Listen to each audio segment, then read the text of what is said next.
Okay, this is Dr. Gregory Sloop MD, Nutrition Hero number 8. And the reason I've included him as a nutrition hero is because he's a guy who really did a lot of work to figure out how atherosclerosis actually occurs.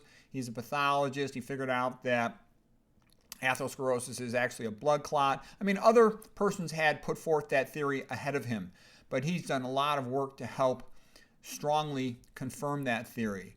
He's also done a lot of work to figure out how LDL cholesterol acts as a bridging molecule to stick red blood cells together, causing rouleau formation. So red blood cells should normally just move along. Here, let me get some to demonstrate that. Normal red blood cells should just be moving along like that. But what happens with high-fat meals, all of them become stuck together like these markers, and now they're kind of bulky, and it's hard for them to get through the capillary. And that's a tremendously important insight, because you'll hear all kinds of lectures, especially paleo, low carbers, and other persons trying to tell you cholesterol doesn't matter. No, it's super important. It's the most important risk factor, cholesterol and hypertension, for atherosclerosis of the coronaries and the arteries to the brain. As far as nutrition, what else does he do? He does something else that's a little bit weird. He donates blood at relatively frequent intervals, let's say a couple times a year, because it's almost like a woman menstruating. Premenopausal woman menstruating lowers her risk of atherosclerosis because it lowers her hematocrit, lowers the number of red blood cells percentage-wise in the blood, which makes her blood thinner, like water instead of like a milkshake, and that lowers her blood pressure. In addition, when red blood cells first come out of the bone marrow, they're more flexible, more deformable, so they can more readily pass through a capillary. Versus they're bulkier and they're less flexible the older they are, perhaps because they're more glycated, they have more stuff stuck to them. And so anyways, so men don't menstruate, but if they donate blood, they can get a little bit of a similar effect. But I personally think donating blood's a little overrated. Don't get me wrong, I think there are some physiologic benefits to it potentially, but you got to make sure you know with your doc that your hemoglobin's not too low, your hematocrit's not too low. In addition, I tried doing it once. I felt kind of lightheaded afterwards. I did not enjoy the experience. So if I had to, for some health reason, I would do it. I would make sure you're hydrated first. I was not hydrated first. I just sort of did it I was in a hurry and just went and thought I'd do it and it'd be no big deal, but it kind of was a bit of a big deal. And so what I'm saying is make sure you're well hydrated, you're warm, dress in such a way you can lift your sleeve up. So anyways, Sloop did tremendous pioneering work. Here's his book.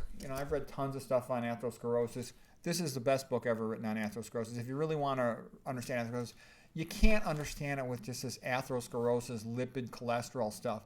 That is just a subset of atherosclerosis, and that doesn't really make sense. The other theories, they're all subsets of the Sloop series. So Sloop has a unifying theory of atherosclerosis. All the risk factors are due to something that thickens the blood. That's called increasing blood viscosity. And anything that thickens the blood makes it more prone to clotting, which is bad because atherosclerosis is just a blood clot. Also, anything that injures the endothelium, the cells that line the arteries, because they normally release a lot of vasodilating chemicals like nitric oxide and prostacyclin. And if those cells are damaged, they can't release nitric oxide and prostacyclin, and the blood will clot. So he's a very bright guy, very easy to read book. And if you're interested in atherosclerosis, you're concerned about coronary artery disease or cerebral vascular disease, this will help you to really understand it and make it more obvious. Because people sometimes will say to me, how can you be so set in your ways and eat in such a healthy way? Don't you want to enjoy life with all this junk food and whatever? And I'm like, no, it's pretty easy. I want to have clean arteries, and this is what leads to clean arteries. And when you clearly understand atherosis and you know that there's a way you can win the game in terms of preventing atherosclerosis, then it makes it easy to do. Just like Esselstyn, his patients understand the importance of maintaining good endothelial cell function and nitric oxide, so he gets 89% compliance on his diet.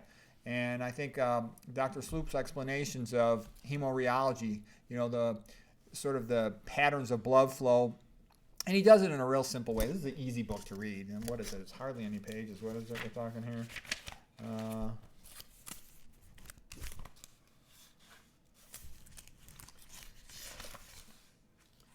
120 pages or something. Pretty good print. So anyways, if you're interested in atherosclerosis, good to know about Sloop and his book.